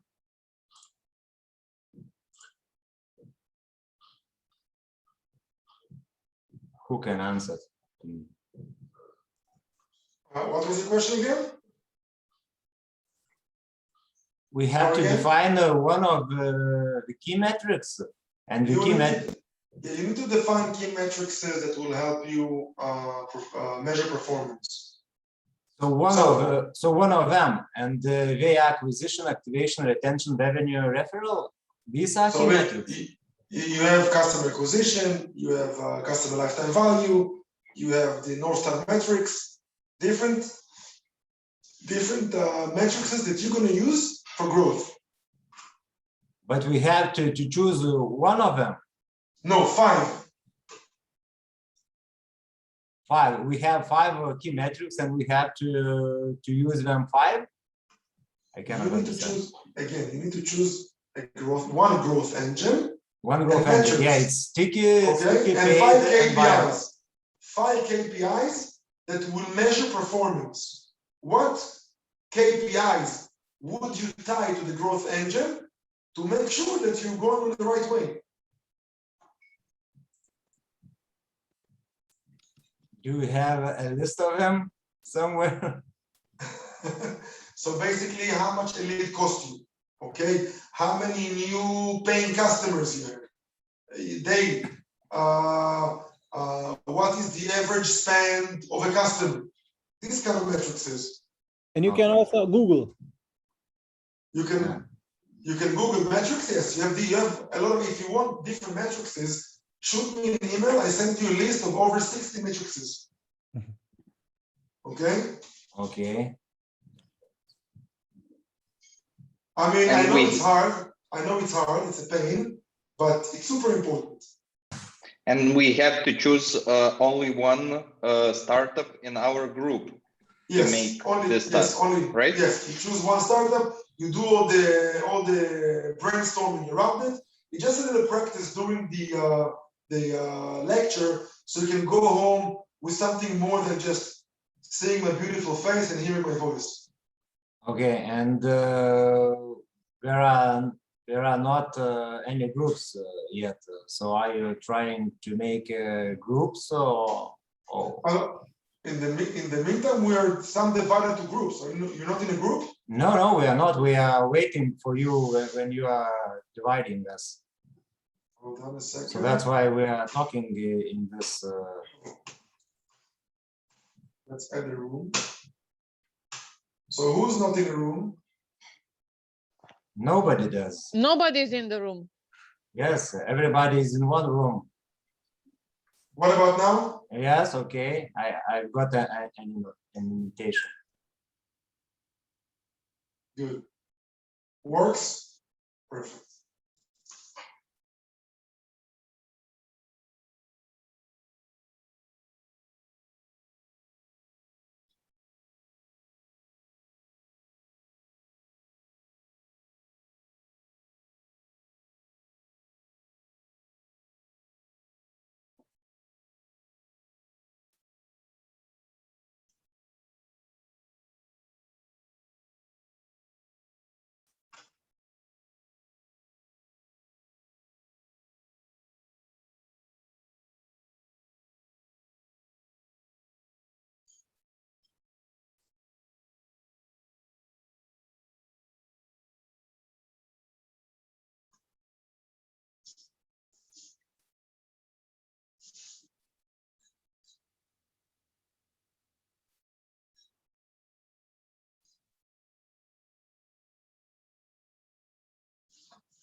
Hi, Tomer. Hello. Yes. I wanted to ask, did you really give us 30 minutes? No, we said we're gonna have 15 minutes. So we're gonna finish the assignment by 6:20 in 10 minutes. Maybe you could add me to another room because my partner, she left because she had some emergency situation. Oh, okay. So I'll broadcast. Which room would you like me to move you? It really doesn't matter. Whichever has maybe fewer Am I participants. speaking with this Armina? Okay. Who am I speaking with? I cannot see from some Oh, reason. my name is Alana. Alana. Lana from Alana. Exactly. Alana, I'll move you to room number 2. That's it.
Hey, Rasa, are you there?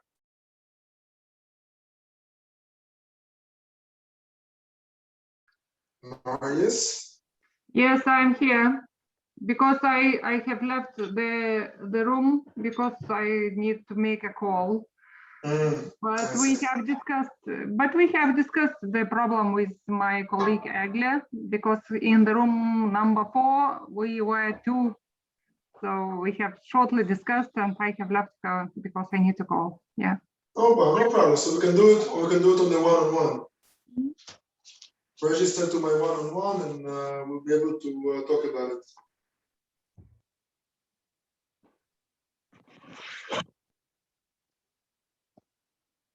Tomer, I have to leave early. I have a university class at 6:30. Okay. I will watch All the right. end of the recording. Thank you so If much you for need any everything. help, And if you need any help from me, reach out. yeah, no, we have a call on Wednesday, so no worries. Oh, wonderful. Yes. Perfect. Thank you. Thank Have you a so wonderful much. evening. Thank Bye. you. You too. Cheers.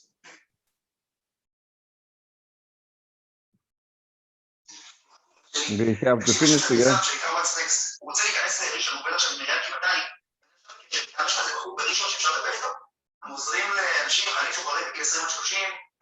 Say it once more, I couldn't hear you. Marius? You're on mute. Oh, yes. We have to finish it, not? Wonderful. Hey, in 2 minutes we'll break it. We'll break the rules and everybody comes back. Hey, you know, Okay. in the meantime, it's a good opportunity to collaborate because you don't see one another in real life. And you know, sitting and watching lectures, it's one thing, but to understand what each other, what is one another's startups, and maybe you can open doors or collaborate, or maybe someone else can open doors for you and collaborate. And networking is the most important thing, and it starts here. So that's why I love to break the team into rooms, because that way you have a little bit more intimate time to work one-on-one, to talk to each other, because you're always in the form of a class. It's nice, but real life begins after class. So that's fine. In 2 minutes, we'll break it back and hopefully hear the good results. What do you think about it in the meantime? It was effective? Effective, yes, yes. I wait, but you, how to say, didn't take me in a group. I wait, but I can't to put in group. I don't know, maybe you don't join me. No, don't worry about it. We're gonna do it one-on-one. I mean, register to register to the one-on-one mentorship that I have with you guys. And we'll have time to sit down together and discuss it in a little bit more person. Okay. But listen to your colleagues. Yes, I wait. Yes, and it will I give wait. you a little bit of a heads up. Okay.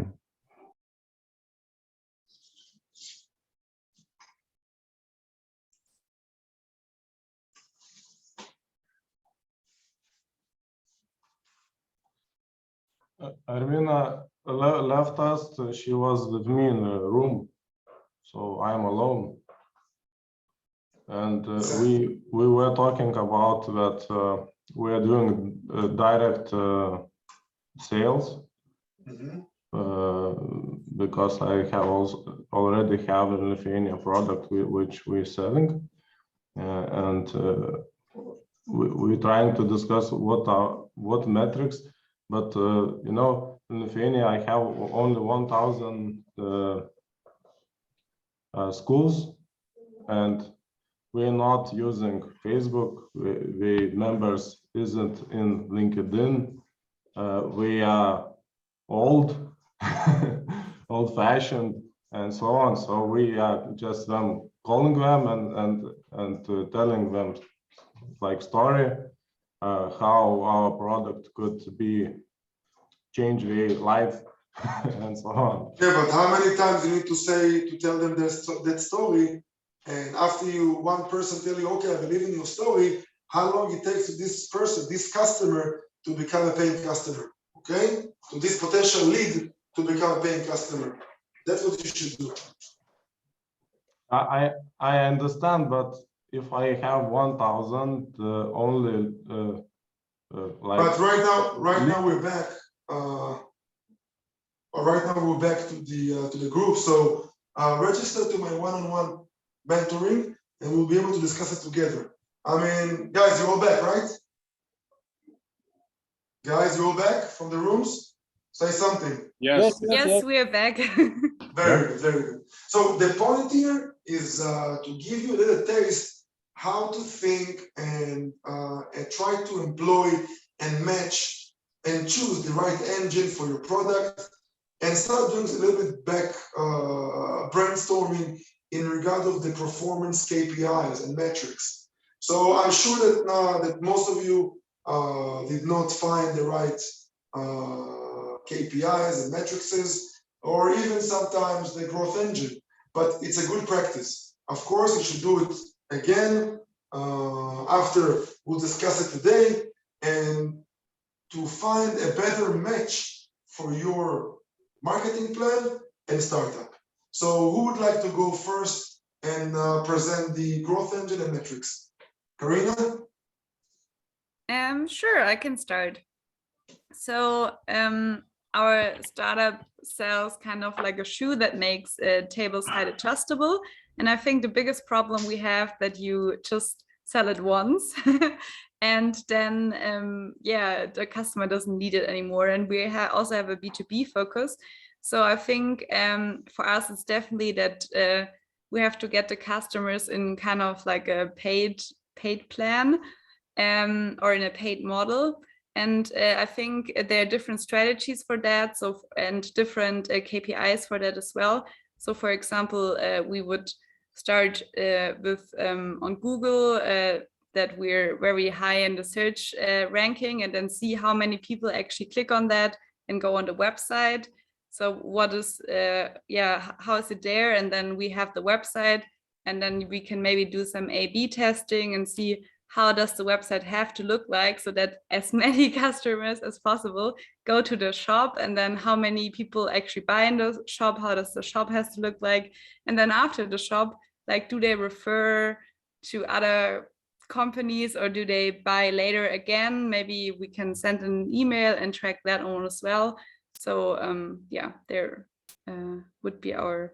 Later on this month, I'm going to start on my LinkedIn to provide you with some hacks that will help you understand the subject that we learned today and some other subjects, because you need to find performance KPIs, metrics, something that is measurable, okay?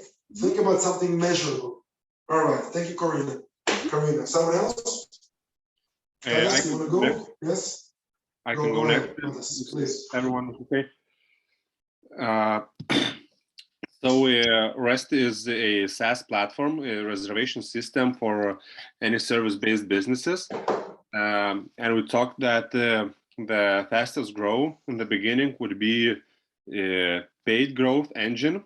So we would put ads on Google, Facebook, maybe find a YouTuber influencer or something that would promote us. And the key metrics would be, first of all, we have to find like the best segment audience that are using us. So this would be like just this is different. This is identifying your buyer persona. Yes. Okay, yes. This is for identifying the buyer persona is one thing. Performance KPI is different. Okay, you do performance KPI after you already identify your buyer persona, then you advertise, and then you measure performance. Okay. Okay. So if someone wants the framework for buyer persona identification or customer profile identification, please send me an email, and I'll be more than happy to send you a PDF. All right, go again. Okay, so beside that, other metrics would be all those, I don't know, maybe standard, but cost per conversion rate, CTR, cost click-through rate, cost per acquisition, and the last one, return on investment, just to test how many converts from registration to a paying customer for a subscription. Okay, this is conversion rate. This is not a ROI. Okay, that's a conversion rate, but it's fine. Again, it's all about the practice. Yes. So to understand what you're looking for, and this is the beginning. As much as you drill down, you'll be able to find gold. You'll be able to find KPIs that really measure performance. Okay. Okay. Wonderful. Thank you very much. Who's going next? Well, I can go. Please. So yeah, our startup is like creating a visual programming interface, and because we're targeting mainly B2B sector, which would provide us the most revenue, we are actually looking not for like advertisements or anything like that. We battle more on experience, since there is a pretty strong competition from the major companies. So we are actually focusing on like providing better experiences so that the people would actually stick to us, and also recommend the software to others based on their own experience. So for us, like the key metrics would be having active users, how many active users they are, and how much new users they actually bring. And at the same time, it's also important for us to know how long those customers stay. Not only that the experience broadens themselves, but also that it sticks to those people who work with it. And therefore, we not only measure the expansion rate of the customer base, but also how well the users stick to the base, how long they stay in it, and what allows them or prevents them from staying in the ecosystem. Also, there was a suggestion to try to interact with those customers which aren't that active, which are like having the software, but because of any kind of reason they hibernate, so to speak. So how to basically make them either use our software or to simply find out what is their problem. And also a thought was about customer acquisition cost. That means that how much do we need to spend for our active customers to refer new customers? Wonderful. Thank you very much. Someone else would like to present?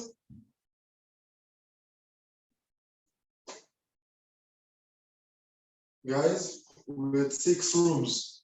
Only 3 came forward.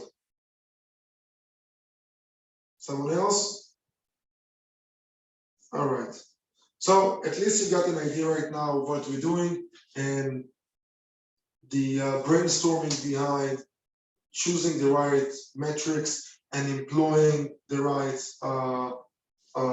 KPIs. And this basically will help you. It's like a car, okay? When you find the right engine, you have to find the fuel in order to feed it, the right engine in order to move forward, okay? If you have a Lamborghini and it sits in the driveway with no gas, it's a wonderful car, but you cannot really enjoy it, okay? We would like the engine to be fueled all time and to measure performance. We would like to know how fast it goes from 0 to 100, right?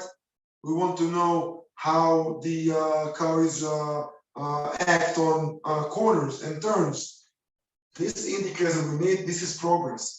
This is basically performance indicators and metrics. So keep it in mind, and while we'll continue. So Let's talk about product viral loop structure. Hope marketing, we call it. It means we hope everything will be just fine. Everything will come to us organically and we can just chill and relax. But what if it's nothing happening? Do you have any other plan? Hope marketing is not wise to choose by many means. You need to plan, not hope.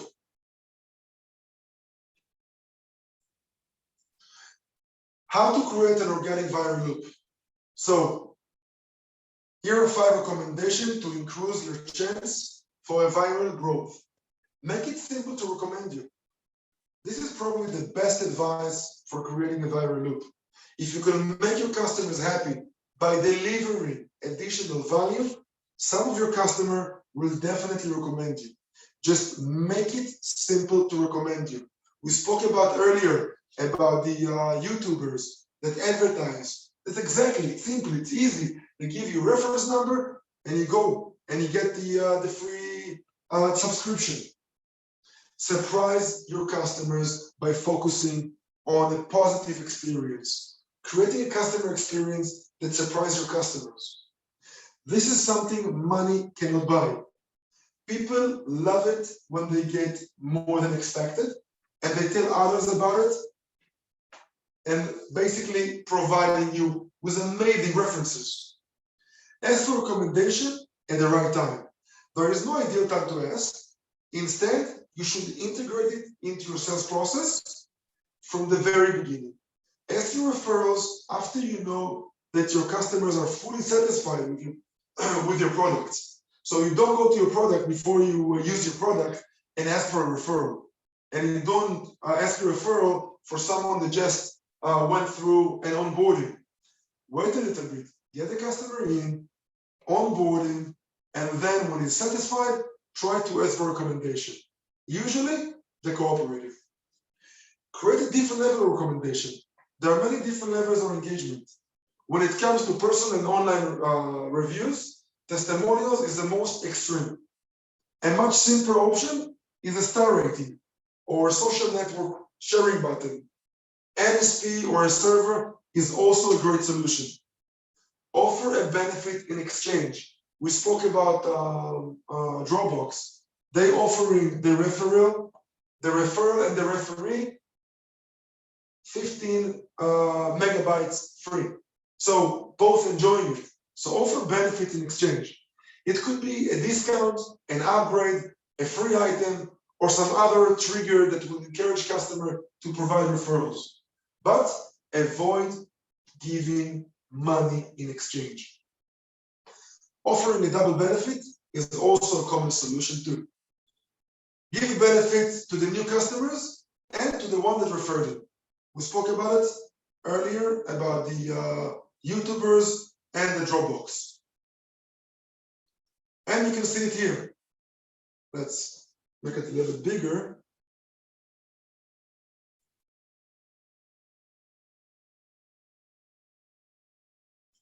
You can see get more space, upgrade your account, refer to a friend on Dropbox, connect your Facebook account, connect your Twitter account. They actually give you an incentive to move forward.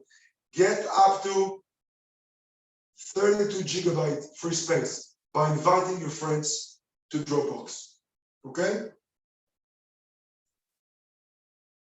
Personally, reach out to your most influential customers. Seek referrals first from your most influential customers, especially if your resources are limited and you don't have the testimonials. Even if they are not your best customers, their opinion might be important for many other potential customers. Use customer satisfaction service to identify potential supporters. This gives you the opportunity to ask customers what they really think about your service. By asking your customers how likely you recommend us to a friend from 1 to 10. You could identify your most passionate customers and evaluate their overall satisfaction. Remember special occasions. Sending a Christmas birthday, gift build basically gifts or personal gifts. Build a strong personal relationship with your brand. It doesn't have to be expensive. An e-card is better than no card. But a handwritten card or a small symbolic gift to send to your customer will create a stronger bond. And you want them to be bonded to your brand. Everything depends on your business economy, customer lifetime value, and new customer acquisition cost. We always go back to customer lifetime value and customer acquisition cost as a guiding metrics for every decision we make. Solve customer problems fast. Put your effort into fixing customer problems and notice them regarding the progress. If you come to your customer disappointed with a personal approach, most likely you will be referred to as an example of how your company should take care of customers. Remember to say thank you for every referral. Always express your gratitude when a referral is made. Don't be cheap. Most customers who refer you aren't doing it to get a reward, but everyone likes to feel appreciated. So just say thank you, send them a message, an email, a basic thank you email or text message, as I said, or even a call. It's a great encouragement to keep your customers spreading the word about your business. Loyal customers are also promoting your brand, product or services, or other potential customers. Think about how you can help them to do it and express your gratitude.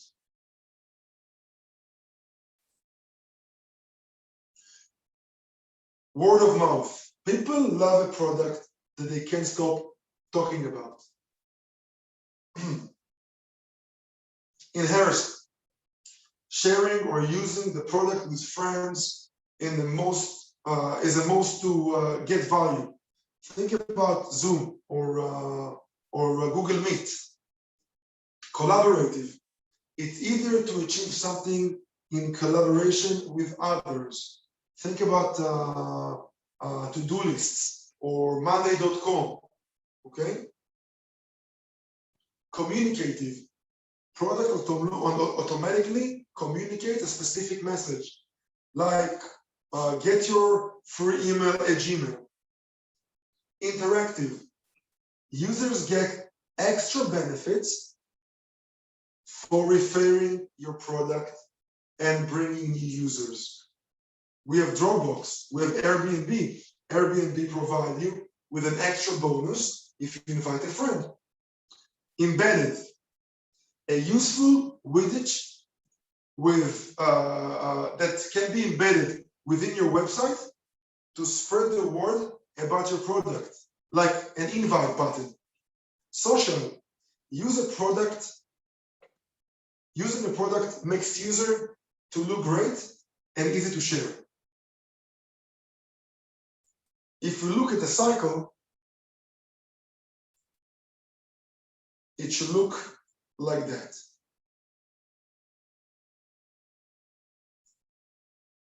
One second. So we have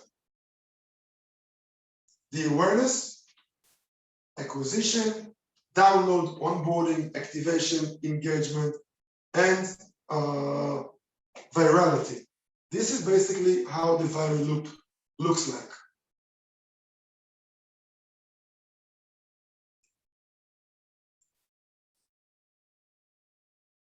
Again.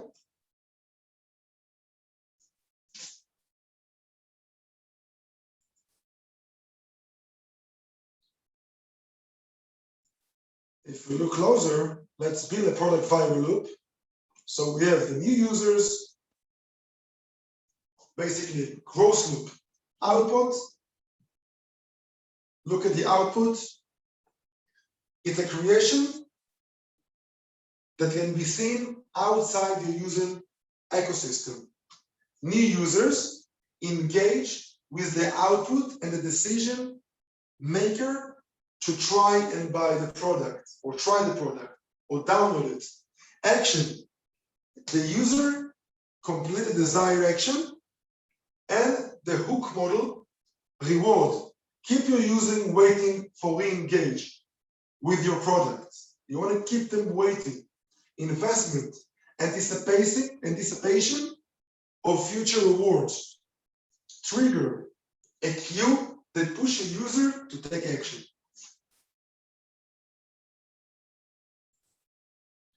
Here we can see another example to invite friends. Okay, let's build a viral loop. Get $25 when they take a trip and $75 when they rent out their place. So basically, this is Airbnb loop to try and push you to refer friends, colleagues, family. Create an attractive banner, create a landing page, create a lead page, create a thank you page, and sharing incentive. You see, all on one page.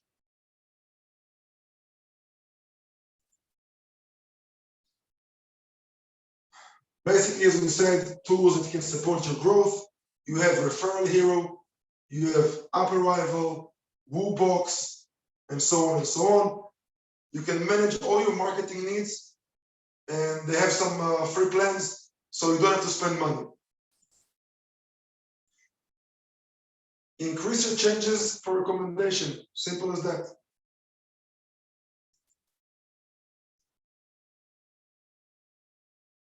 You don't need to invest your life saving in order to apply. Simple to recommend you, pleasant experience, ask at the right time, levels of recommendation, offer benefits in exchange, reach out to most influential, identify advocates, remember social occasions, solve all problems quickly, and say thank you for every referrals. Yes, please. I wanted to ask, what means levels of recommendations? Okay, the one recommendation is say you're a happy customer, please send me a quote. I would like to have a testimonial. Now, this is high engagement. When you approach your customer like that, it should be a super satisfied customer, right? Otherwise, it tells you, listen, I don't know you, or I'm not happy, or wait a little bit, let's work a little bit more. But if you send an email to all your customers and tell them, guys, how likely are you to recommend me from 0 to 10 to your friends and colleagues? This is an easier way of recommendation, okay? So we're talking about different engagement level. Okay. Referral, recommendations by testimonials is high engagement. Answering an email is low engagement. Make sense? Okay, yeah, thanks. Wonderful. Any questions so far? Except of Taras? No. Wonderful. Okay, I have a question. Yes. Let's say we talk about all these metrics. In your practice, usually how it looks like in life, because in theory, it seems like we should measure everything from the day one, but we know that in reality, it happens a bit different. Let's say you have customers, business going, you're just doing things. But in your practice, let's say you've worked with some companies, and what do you see? At which stage, after how long companies start to track these numbers precisely? They know exactly, like monthly, weekly, they have meetings, when it usually starts? All right. So first of all, it's a great question. I can tell you one thing from my experience, and I'm coaching companies all the time. I see companies that finish the acceleration phase and get into the scaling phase, or later on in the scaling phase. The really successful one, as soon as they start investing in marketing, I'm not talking about investing money, resource. It can be your time, it can be effort, okay? Yeah. Resources. You start measuring.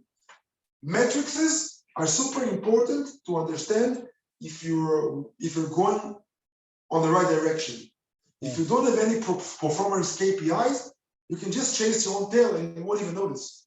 Okay. Yeah. So that's what is important from since the beginning. And that's why I said, you don't have to choose 20 KPIs or metrics to follow.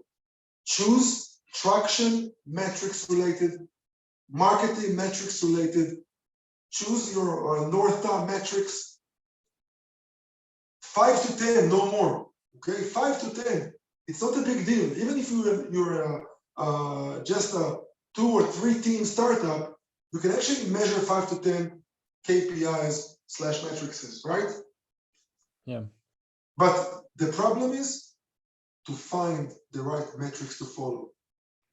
Because it's very easy to follow vanity metrics that are not important, like downloads or like views. And then what you're gonna do with this information? Yeah, I think if you're not following right metrics, I would say that you don't understand your business. That's it. And that's why I said in the beginning, I think that this lecture is one of the most important ones because it will make you think of what you should measure in order to keep on track, on the right track, okay?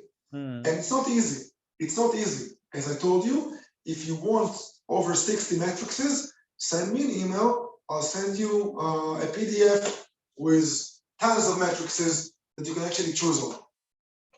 Okay? Any other questions? But excuse me, but we talked how it's important. We should do it from the day one. But my question was, usually when people start to measure it after first, second year, third, or I mean, maybe you have it's not measuring a time frame. It's usually your it's the stage that your company is. Okay, if you're at the stage of start selling and not even selling, even promoting yourself. Yeah. Okay, marketing wise, you should measure. So some company starts the first few months, some after a year, and some even later. But I don't think it's the right way to go. You should measure from the moment you're starting to sell and advertise. Okay, and tie all your metrics to progress. If you have a campaign on Facebook, tie metrics. You have a campaign on YouTube, tie metrics. You're reaching out on LinkedIn, tie metrics. I sent today I sent this week 100 connections with notes, or I don't know what, on LinkedIn Navigator, 100 messages. I got 10 replies. From those replies, after 3 months, I have 1 paying customer. Okay? Yeah. Make sense? Yeah, thanks. You're welcome. Anything else, guys? Any other questions? Wonderful. If you don't have any other questions, we're done with this session. Please make sure you register to the one-on-one mentoring.